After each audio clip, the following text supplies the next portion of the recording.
Passport ফেরত চেয়ে Italy দূতাবাসের সামনে ভিসা প্রার্থীদের বিক্ষোভ। জানুয়ারির মধ্যে সমস্যা সমাধানের আশ্বাস কর্তৃপক্ষের। পাচারের টাকা ফেরাতে দুদকে এফবিআই। দুর্নীতি দমন কমিশন কোনো সহযোগিতার প্রয়োজন হয় তাদের থেকে নেয়ার, সেটার ক্ষেত্রে আমাদেরকে কিছু এক্সপ্লোর করার কথা বলা হয়েছে। দুর্নীতি দমন ও কৃচ্ছ্রতা সাধন রাষ্ট্র সংস্কারের অংশ বলছে সরকার, সহযোগিতা দেবে ইউএনডিপি। আমাদের তো একটা অঙ্গীকার আছে, একটি নির্ভুল একটি নির্বাচন উপহার দেওয়া। এই কাজটিও তো আমাদের করে যেতে হবে, তার জন্য সংস্কার অবশ্যই দরকার। এবং আমরা আলাপ করেছি যেগুলো এক্সিস্টিং প্রজেক্ট চলবে, ওরা কতগুলো নতুন প্রজেক্টের কথা বলছে এবং রিফর্মের মধ্যে আমাদের সাহায্য করতে চায়। এবং সীমান্ত হত্যা ভারতের সাথে সম্পর্কের অন্তরায় বললেন পররাষ্ট্র উপদেষ্টা। বিজিবিকে আরও কঠোর হওয়ার পরামর্শ বিশ্লেষকদের। সবাইকে স্বাগত জানাচ্ছি প্রবাসীর সংবাদে। আপনাদের সঙ্গে আছি আমি আসিফ টিপু। দেখছিলেন বসুন্ধরা টি সংবাদ শিরোনাম, এবারে বিস্তারিত। জানুয়ারির মধ্যে ভুক্তভোগীদের ভিসা সমস্যা সমাধানের আশ্বাস দিয়েছে ইতালি দূতাবাস। কর্তৃপক্ষের সঙ্গে দেখা করে একথা জানিয়েছেন ভিসা প্রত্যাশীরা। দেশে ফিরে ভিসার মেয়াদ হারিয়ে দিশেহারা বাংলাদেশের হাজার হাজার কর্মী গুলশান শাহাবুদ্দিন পার্কে আন্দোলন করে অভিযোগ করেন এজেন্সি ও দূতাবাসের অবহেলায় এমন দশা তাদের। জীবনকে একটু উন্নত করতে মধ্যপ্রাচ্য সহ বিভিন্ন দেশে থাকা রেমিটেন্স যোদ্ধারা জোগাড় করেছিলেন ইতালির স্পন্সর ভিসা, কিন্তু বিধিবাম ভিসা তো দূর, পাসপোর্টটাও হাতে পাচ্ছেন না তারা। শাহাবুদ্দিন পার্কে সোমবার সকাল থেকে আন্দোলন শুরু করেন ভুক্তভোগী অন্তত কয়েকশো কর্মী।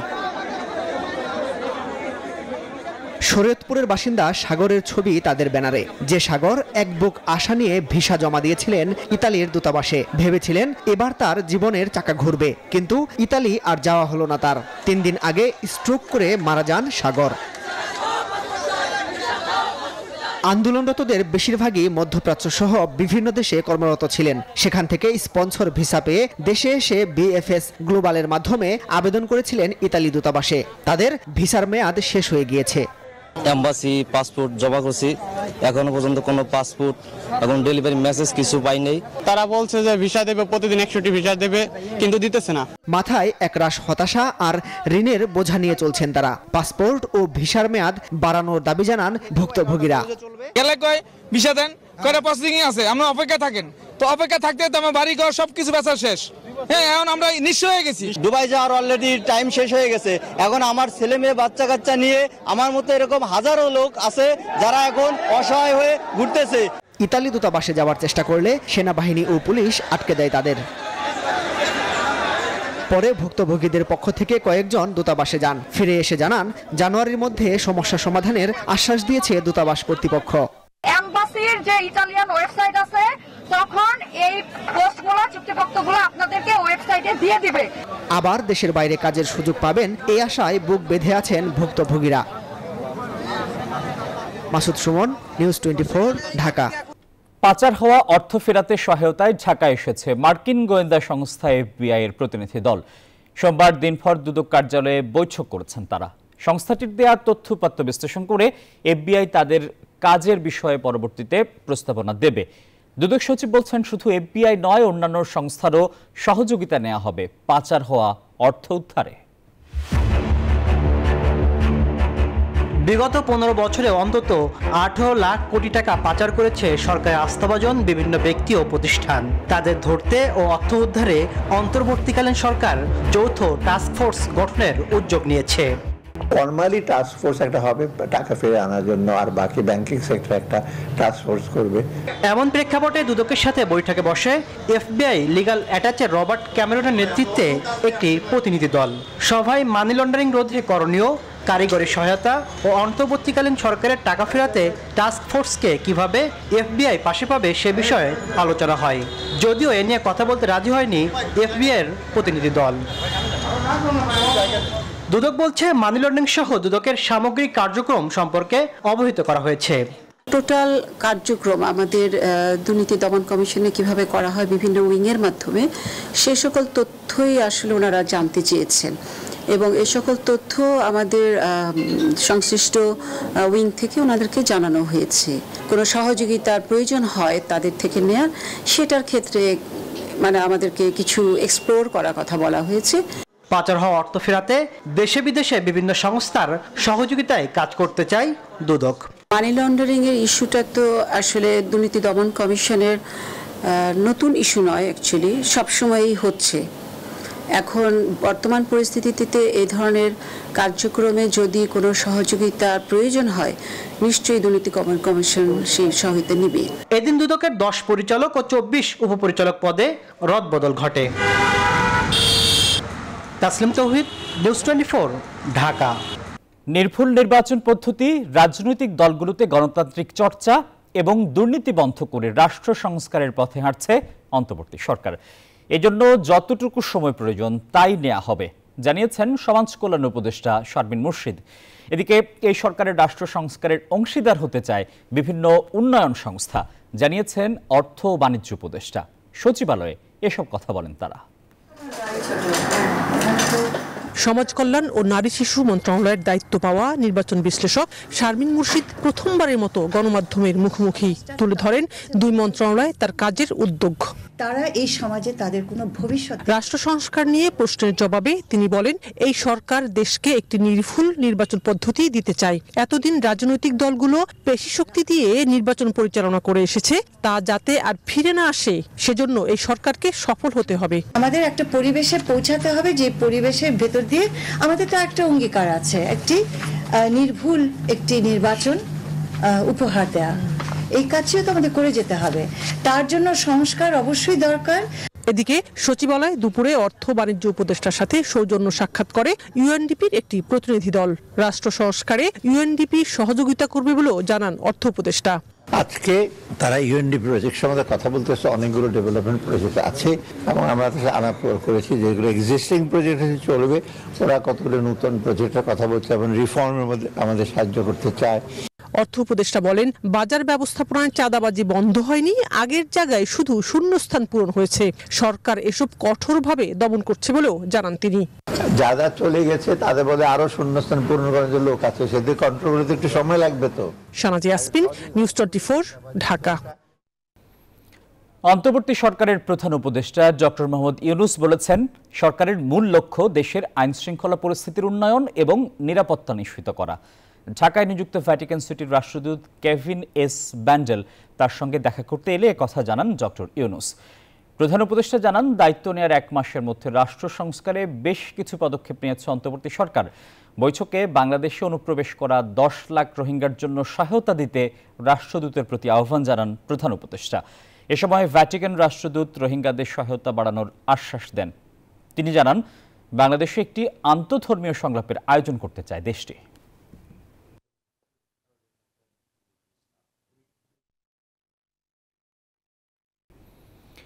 কিছুতেই থামছে না সীমান্ত হত্যা। সীমান্ত হত্যা ভারতের সাথে সম্পর্কের অন্তরায় বলে সাফ জানিয়েছেন পররাষ্ট্র বিষয়ক উপদেষ্টা তৌহিদ হোসেন।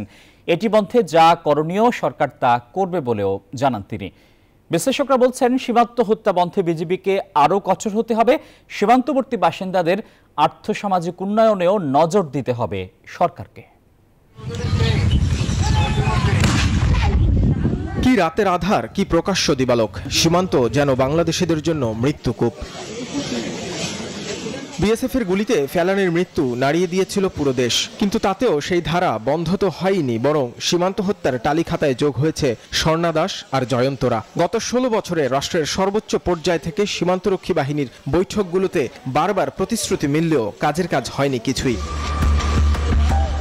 2009 সাল থেকে 2018 সাল পর্যন্ত সরকারি হিসাবেই সীমান্তে বিএসএফের গুলিতে মারা গেছেন 294 বাংলাদেশি, যার মধ্যে সর্বোচ্চ 2009 সালে 66 জন আর সর্বনিম্ন 2018 সালে 3 জন। আইন ও সালিশ কেন্দ্রের তথ্য বলছে 2019 সালে সীমান্তে গুলিতে মারা গেছেন 43 জন। পরবর্তী বছরগুলোতে ছিল 42, 16 আর 30-এর ঘরে। এবছর এখন পর্যন্ত সেই সংখ্যা ঠেকেছে 19-এ। অন্তর্বর্তীকালীন সরকার যখন ন্যায্যতার ভিত্তিতে ভারতের সাথে দ্বিপাক্ষিক সম্পর্ক রাখতে আগ্রহী, তখনও এসব হত্যাকে বোঝাপড়ার অন্তরায় মানছেন পররাষ্ট্র বিষয়ক উপদেষ্টা। যখন সোনালী সম্পর্ক বলা হচ্ছিল তখনই তো একই ঘটনা ঘটেছে, কাজেই আলাদাভাবে কিছু দেখার সুযোগ নেই। এটা অবশ্যই অগ্রহণযোগ্য একটা বিষয়, সেটা তখনও অগ্রহণযোগ্য ছিল, এখনও অগ্রহণযোগ্য। বর্ডার কিলিং যেটা, সেটা অবশ্যই 2 দেশের ভালো সম্পর্ক সৃষ্টির ক্ষেত্রে একটা অন্তরায়, কারণ সব ভালো সম্পর্ক তো শুধু 2 দেশের সরকারের বিষয় না, মানুষের বিষয়। একটি মানুষ যখন বর্ডারে গুলি খেয়ে মারা যায়, সারা দেশের মানুষের মধ্যে একটা রিপারকাশন হয় এবং সেটা একটা নেগেটিভ রিপারকাশন, যেটা আমরা চাই না। নিরাপত্তা বিশ্লেষকরা বলছেন নাগরিক প্রাণ রক্ষায় বিজিবিকে আরো শক্ত ভূমিকা নিতে হবে সীমান্তে। ভারত কিন্তু কাশ্মীর বর্ডারে গোলাগুলি করে না, চায়না বর্ডারে তাদের এরকম হত্যা করার ইতিহাস নেই। তাদের শুধু এই ইতিহাসটুকু বাংলাদেশের ক্ষেত্রে এই বিষয়টাকে আমরা আন্তর্জাতিক ভাবেও তুলে ধরতে পারি এবং আমাদের যে কথাগুলো আমাদের সর্বোচ্চ মহল থেকে বলা হয়েছে, আমাদের জওয়ান যারা সরজমিনে আছেন তাদেরকেও বুক উঁচু করে হাঁটার জন্য নির্দেশ দিতে হবে। No more looking down. চোরাচালান রোধে সীমান্তবর্তী বাসিন্দাদের আর্থসামাজিক উন্নয়নেও নজর দেওয়ার তাগিদ বিশ্লেষকদের। নাহিদ হোসেন, নিউজ 24, ঢাকা। মালদ্বীপ সফর করছে defence services command and staff college বাংলাদেশের একটি প্রতিনিধি দল। প্রতিনিধি দলের নেতৃত্বে আছেন গ্রুপ ক্যাপ্টেন মোহাম্মদ রফিকুর রহমান। এই সফরে তারা মালদ্বীপের college of defence and security স্টাডিজের প্রধান জেনারেল আবদুল্লাহ ইব্রাহিমের সঙ্গে সৌজন্য সাক্ষাৎ করেন।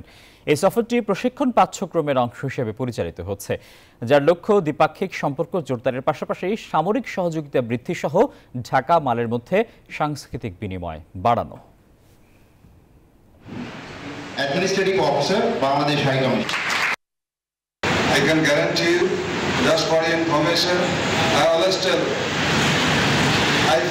we feel that we are giving the best service among all embassies Bangladesh has overseas. Our commitment is giving their service to all our expat people staying there. To make this visit a hallmark for days to come, may I now request His Excellency, the High Commissioner of Bangladesh, to accept a token of remembrance from the Head of Delegation, Defence Services Command and Staff College. কানাডার টরন্টোতে বিদ্রোহী কবি কাজী নজরুল ইসলামের ৪৮তম প্রয়াণে স্মরণ সভা অনুষ্ঠিত হয়েছে। অনুষ্ঠানের সূচনা করেন আবৃত্তিকার ও সংগঠক হিমাদ্রি রায়। সভায় বক্তারা বলেন, বিপ্লব ব্যতীত বড় কোনো পরিবর্তন আসে না, আর পরিবর্তন ছাড়া সমাজ সভ্যতা এগোয় না। যাপিত জীবনে নজরুল চর্চার কোনো বিকল্প নেই বলে জানান তারা। অনুষ্ঠানে সুজাত পড়ুয়ার নতুন প্রজন্মের সংগঠন অঙ্কুরায়নের মনোমুগ্ধকর পরিবেশনা দৃষ্টি কাড়ে সবার। মূল সমন্বয়ে ছিলেন শিপ্রা চৌধুরী, সাইদা বারি, আরিয়ান হক, অরুণা হায়দার ও শ্রদ্ধেয় রূপতনু শর্মা। কবি নজরুলের মানুষ কবিতা আবৃত্তির মধ্য দিয়ে সমাপ্তি হয় অনুষ্ঠানে।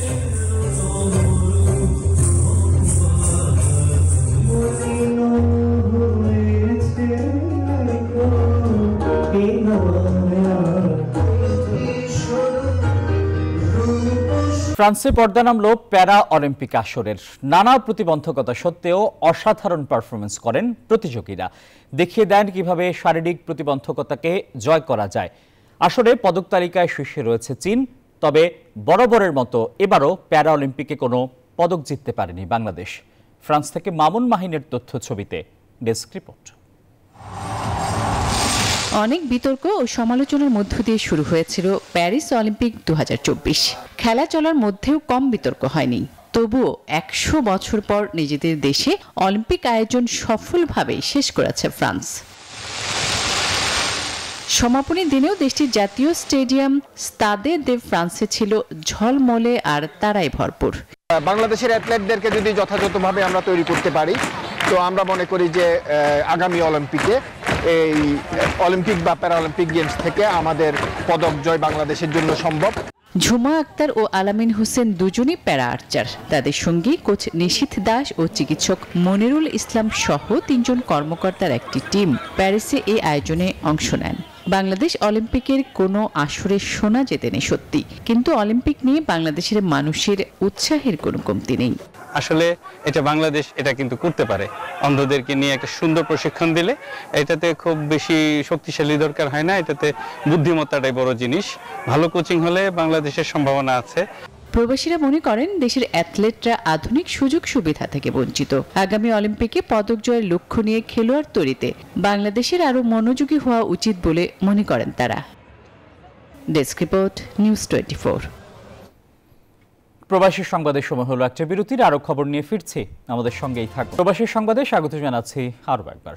বৈষম্য বিরোধী ছাত্র আন্দোলনে নিহত ও আহতদের তথ্য চেয়ে সারা দেশের সব হাসপাতাল ও কবরস্থান সহ সকল জেলা প্রশাসকের কাছে চিঠি পাঠিয়েছে আন্তর্জাতিক অপরাধ ট্রাইব্যুনালের তদন্ত সংস্থা। দুপুরে ব্রিফিংয়ে ট্রাইব্যুনালের চিফ প্রসিকিউটর মোহাম্মদ তাজুল ইসলাম এ তথ্য জানান। বলেন, ন্যায় বিচার নিশ্চিত করতে কোনো আসামি চাইলে বিদেশি আইনজীবী নিয়োগ করতে পারবেন। ক্ষমতায় টিকে থাকতে বৈষম্য বিরোধী আন্দোলনে নিরস্ত্র মানুষের উপর নির্বিচারে গুলি চালিয়ে হত্যাযজ্ঞ চালায় আওয়ামী প্রশাসন। এতেও অকালে প্রাণ হারায় শিক্ষার্থী সহ হাজারেরও বেশি মানুষ। আহত ও পঙ্গুত্ব বরণ করেন হাজার হাজার ছাত্র জনতা। এসব হত্যাকাণ্ড সংগঠনের দায়ে গণহত্যা ও মানবতা বিরোধী অপরাধের অন্তত ১১টি অভিযোগ জমা পড়েছে আন্তর্জাতিক অপরাধ ট্রাইব্যুনালে, যেখানে আসামি করা হয় সাবেক প্রধানমন্ত্রী শেখ হাসিনা, তার মন্ত্রী ওবায়দুল কাদের, আসাদুজ্জামান খান কামাল সহ আইনশৃঙ্খলা বাহিনীর ঊর্ধ্বতন কর্মকর্তাদের। এরই মধ্যে এসব অভিযোগ মামলা আকারে গ্রহণ করেছে ট্রাইব্যুনাল। সকালে এসব মামলার তদন্তের অগ্রগতি জানাতে এক ব্রিফিংয়ে চিফ প্রসিকিউটর জানান, আন্দোলনে হতাহতের তথ্য সংক্রান্ত সংবাদের ভিডিও ফুটেজ ও তথ্য চেয়ে সকল প্রিন্ট ও ইলেকট্রনিক মিডিয়ায় চিঠি দিয়েছে তদন্ত সংস্থা। তদন্তের সূচনা লগ্নে যে প্রাথমিক জিনিসগুলো আমাদের দরকার সেগুলো আমরা কালেক্ট করার জন্য চিঠি দিয়েছি। আরেকটা চিঠি আমরা দিয়েছি সকল মিডিয়া হাউসগুলোকে, সেটা প্রিন্ট এবং ইলেকট্রনিক মিডিয়ার যারা প্রশাসনে আছেন তাদের কাছে চিঠি দিয়েছি যে আপনাদের কাছে এ যাবৎকালে এই আগস্ট বা জুলাই বিপ্লবের যত ডকুমেন্টস আপনাদের ক্যামেরায় ধারণ করা আছে, আপনাদের রিপোর্টে ধারণ করা আছে, এই সব কিছুর কপি আমাদেরকে সরবরাহ করার জন্য খুব সহসাই আমরা ছাত্র নেতাদেরকে বা সমন্বয়কদেরকে আমাদের এখানে আহ্বান জানাবো। তাদের সাথে বসে আমরা তাদের কাছে যে সমস্ত তথ্য প্রমাণ আছে এগুলো সংগ্রহের ব্যাপারে তারা কিভাবে আমাদের সহযোগিতা করবেন সেই বিষয়গুলো নির্ধারণের জন্য তাদেরকে আমরা এখানে আমন্ত্রণ জানাবো। তাজুল ইসলাম বলেন, বিচার প্রক্রিয়া যত দ্রুত সম্ভব শেষ করা হবে, তবে তড়িঘড়ি করা হবে না। ন্যায় বিচার নিশ্চিত করতে কোনো আসামি যদি বিদেশি আইনজীবী নিয়োগ করে সেক্ষেত্রে ট্রাইব্যুনালের কোনো আপত্তি থাকবে না বলেও জানান চিফ প্রসিকিউটর। আমরা মনে করি যে তারা যদি তাদের বেস্ট ডিফেন্স দেওয়ার জন্য আইনজীবী চান, সেটা দেশি হোক বিদেশি হোক, আমাদের পক্ষ থেকে আপত্তি থাকার কোনো কারণ নেই। বলেন, গণহত্যা হয়েছে সারা দেশে, সেজন্য তদন্ত শেষ করতে দিনরাত কাজ করবে ট্রাইব্যুনালের প্রসিকিউশন। তবে সেই সময়টা যাতে খুব বেশি না হয় সেটা আমরা এনশিওর করার চেষ্টা করব। হাবিবুল ইসলাম হাবিব, নিউজ 24, ঢাকা। রাষ্ট্রপতির মালয়েশিয়ায় দ্বৈত নাগরিকত্বের গুঞ্জনের বিষয়টিকে স্পর্শকাতর বলে মন্তব্য করেছেন পররাষ্ট্র উপদেষ্টা মোহাম্মদ তৌহিদ হোসেন। এ বিষয়ে পররাষ্ট্র মন্ত্রণালয়ের কিছু করার নেই বলেও জানান তিনি। তবে তিনি বলেন, আইন ও স্বরাষ্ট্র মন্ত্রণালয় চাইলে কিছু করতে পারে। বর্তমান রাষ্ট্রপতি মোহাম্মদ শাহাবুদ্দিন 2023 সালের 24 এপ্রিল দায়িত্ব গ্রহণ করেন। তিনি বাংলাদেশের 22তম রাষ্ট্রপতি। সম্প্রতি যুক্তরাজ্য প্রবাসী জুলকারনাইন সাইরের এক ফেসবুক পোস্টকে কেন্দ্র করে রাষ্ট্রপতির বিদেশি সম্পদ ও দ্বৈত নাগরিকত্ব নিয়ে সামাজিক যোগাযোগ মাধ্যমে আলোচনা শুরু হয়। সোমবার সাংবাদিকরা পররাষ্ট্র উপদেষ্টার কাছে জানতে চান, রাষ্ট্রপতি মোহাম্মদ শাহাবুদ্দিন আসলেই মালয়েশিয়ার নাগরিক কিনা। মালয়েশিয়ার বাংলাদেশ হাই কমিশনের কাছে বাংলাদেশের পররাষ্ট্র মন্ত্রণালয় এ বিষয়ে জানতে চাইবে কিনা সে বিষয়েও জানতে চান তারা। জবাবে পররাষ্ট্র উপদেষ্টা তৌহিদ হোসেন বলেন, অনুমানের ভিত্তিতে মালয়েশিয়ার বাংলাদেশ দূতাবাসের কাছে কিছু জানতে চাইবেন না তিনি। আমি স্পেকুলেশনের ভিত্তিতে আমাদের দূতাবাসকে জিজ্ঞেস করবো না, যেমন ল অ্যাডভাইজারকে জিজ্ঞেস করেন। এর মধ্যে আইনগত দিক আছে, রাষ্ট্রপতির নিজের ব্যাপার আছে, এটা আমার মনে হয় নাড়াচাড়া করা আমার কাজ না। এ বিষয়ে আর কোনো কথা বলতে চান না বলেও জানান পররাষ্ট্র উপদেষ্টা। অন্তরা বিশ্বাস, নিউজ 24, ঢাকা। বগুড়ায় সন্ত্রাসী হামলায় সদর উপজেলা স্বেচ্ছাসেবক দলের আহ্বায়ক মিজানুর রহমান মিজান নিহত হয়েছেন। সোমবার রাত 9টার দিকে সদর উপজেলার গোকুল এলাকায় এই হত্যাকাণ্ড ঘটে। পুলিশ জানায়, ইউনিয়ন পরিষদের সামনে একটি অফিসে বসেছিলেন মিজান। লোডশেডিং চলাকালে একদল সন্ত্রাসী দেশীয় অস্ত্র নিয়ে তার অফিসে ঢুকে ধারালো অস্ত্র দিয়ে কুপিয়ে চলে যায়। পরে রক্তাক্ত অবস্থায় বগুড়া শহীদ জিয়াউর রহমান মেডিকেল কলেজ হাসপাতালে নেওয়া হলে কর্তব্যরত চিকিৎসক তাকে মৃত ঘোষণা করেন। এই ঘটনায় জড়িতদের গ্রেপ্তারে অভিযান শুরু করেছে পুলিশ। এদিকে এই ঘটনার জেরে প্রতিপক্ষের লেদু মিয়া নামে একজনকে পিটিয়ে হত্যার অভিযোগ পাওয়া গেছে। মার্ডারের সাথে বিপুলের জড়িত আছে। এর আগেও কয়েকবার হামলা করছে, আমিও নিজেও ছিলাম সেই অবস্থায়। রাতের বেলা মিউজিয়ামে হামলা করছিল, মার্ডার করার জন্য ধরতে পারেনি, গুলি করছিল। বিপুল আগে যুবদল করতো, আওয়ামী লীগের সাথে সম্পর্ক ছিল, ওকে বহিষ্কার করছে। প্রবাসী সংবাদে আবারও বিরতি, সঙ্গেই থাকুন। প্রবাসী সংবাদে স্বাগত জানাচ্ছি আরও একবার। এবারে আন্তর্জাতিক সংবাদ।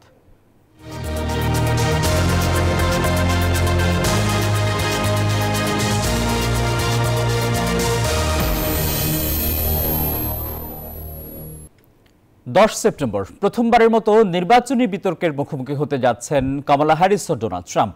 সেখানে 90 মিনিটে নির্ধারিত হবে কমলা ট্রাম্পের ভাগ্য। এই বাকযুদ্ধে প্রথমবারের মতো কমলা তার পরিকল্পনা আরও বিস্তারিতভাবে জানানোর সুযোগ পাচ্ছেন। বিতর্কের আয়োজক এবিসি নিউজ। এদিকে আসন্ন প্রেসিডেন্ট নির্বাচনে কমলাকে পুতিনের সমর্থনে ক্ষুব্ধ রিপাবলিকান প্রার্থী ডোনাল্ড ট্রাম্প হুঁশিয়ারি দেন, নির্বাচনে জয়ী হলে এর উপযুক্ত জবাব দিবেন। তবে বিশ্লেষকরা বলছেন, নির্বাচনী বিতর্কে ট্রাম্প বাইডেনকে সহজে হারালেও কমলাকে পরাস্ত করা কঠিন হবে। মার্কিন প্রেসিডেন্ট নির্বাচনের বাকি মাত্র 58 দিন। এর মধ্যে প্রথমবারের মতো মঙ্গলবার নির্বাচনী বিতর্কের মুখোমুখি হতে চলেছেন ডেমোক্রেট প্রেসিডেন্ট প্রার্থী কমলা হ্যারিস এবং রিপাবলিকান প্রার্থী ডোনাল্ড ট্রাম্প। বিতর্কের মঞ্চে কিভাবে তারা একে অপরকে ঘায়েল করবেন তা নিয়ে পাল্টাপাল্টি আক্রমণ করছেন দুই প্রার্থী। বিভক্তির পাতা উল্টানোর সময় এসেছে, আমাদের দেশকে একত্র করার একটি নতুন পথ তৈরির পথে হাঁটতে হবে। বিতর্কের আগে উইসকনসিনে নির্বাচনী সমাবেশ করেছেন ট্রাম্প। এ সময় পুতিন কমলা হ্যারিসকে সমর্থন জানানোয় ক্ষোভ প্রকাশ করেছেন। সেই সাথে নির্বাচনে প্রতারকদের বিরুদ্ধে ব্যবস্থা নেবেন বলেও হুঁশিয়ারি দেন তিনি। এবার যখন আমি জিতব, দীর্ঘমেয়াদে কারাদণ্ড দেয়া হবে, যাতে বিচারে এমন বৈষম্য আর না ঘটে। এবারের বিতর্কের আয়োজক এবিসি নিউজ। ট্রাম্প বাইডেনকে কথার মারপ্যাঁচে ফেললেও এবার কমলাকে হারানো সহজ হচ্ছে না ট্রাম্পের জন্য। বিশ্লেষকদের মতে বিতর্কে এই প্রথমবারের মতো কমলা তার পরিকল্পনা আরো বিস্তারভাবে জানানোর সুযোগ পাবেন। মাসুদ রানা, নিউজ 24। এবারে খেলার সংবাদ। ভারত কঠিন প্রতিপক্ষ হলেও মাঠে কোনো ছাড় দেবে না বাংলাদেশ। টেস্ট সিরিজ সামনে রেখে অনুশীলন শেষে টাইগার অলরাউন্ডার মেহেদী হাসান মিরাজ জানান, ভারতের সাথে লড়াই করতে সব ধরনের প্রস্তুতি সারছেন তারা। এছাড়া ভারতের বিপক্ষে সিরিজে নিজের সেরা ক্রিকেটটাই খেলতে চান তিনি। ইতিহাস গড়ে পাকিস্তানের বিপক্ষে সিরিজ জয়ের সুখকর স্মৃতি নিয়ে অনুশীলনে নেমে পড়েছেন জাতীয় দলের ক্রিকেটাররা। মিরপুরে দুই ভাগে ভাগ হয়ে টানা অনুশীলন করেছে শান্তর দল। নিজেদের ঝালিয়ে নিয়েছেন ব্যাটাররা, বলাররাও উইকেটের নিশানা খুঁজছেন নতুন কৌশলে। অনুশীলন শেষে টাইগার অলরাউন্ডার মিরাজ জানান, ভারতের সাথে খেলতে চান লড়াকুর ক্রিকেট। আমরা রিসেন্টলি পাকিস্তানে ভালো করে এসেছি, বেশি গ্যাপ নেই ট্যুরের ভিতরে, বাট আশা করি যে আমরা যে পারফর্ম করছি, সবাই যে ফর্মে আছে, সবাই যদি এইভাবে খেলতে থাকে অবশ্যই ভালো একটা রেজাল্ট আশা করা যাবে। রোববার বাংলাদেশের বিপক্ষে টেস্ট সিরিজের জন্য রোহিত কোহলিকে নিয়ে 15 সদস্যের পূর্ণ শক্তি দল ঘোষণা করেছে ভারত। তাছাড়াও নিজেদের মাটিতে খেলবে টিম ইন্ডিয়া। তবে এগুলো নিয়ে ভাবছে না বাংলাদেশ। আমরা এবার একটা কনফিডেন্স নিয়ে যাচ্ছি, আশা করি যে ওদের যে কন্ডিশনটা আছে আমরা এনজয় করার চেষ্টা করব। পাকিস্তানের বিপক্ষে দুই টেস্টে ব্যাটিং বোলিং দুই ফরম্যাটে অলরাউন্ড পারফর্ম করে সিরিজ সেরা হয়েছিলেন মিরাজ। আগামীতে সাকিবের মতো হতে চান কিনা সে উত্তর দিলেন একটু ভিন্নভাবে। এটা লং টাইম ধরে ভালো খেলতে হবে। যদি আমি ইনশাল্লাহ যেভাবে চলছে এটা যদি লং টাইম ধরে রাখতে পারি, তাহলে ইনশাল্লাহ একদিন আশা করি যে অলরাউন্ডার হতে পারবো। আসমাউল মুত্তাকিন, নিউজ 24, ঢাকা। এটাই ছিল প্রবাসী সংবাদে। সবাইকে ধন্যবাদ।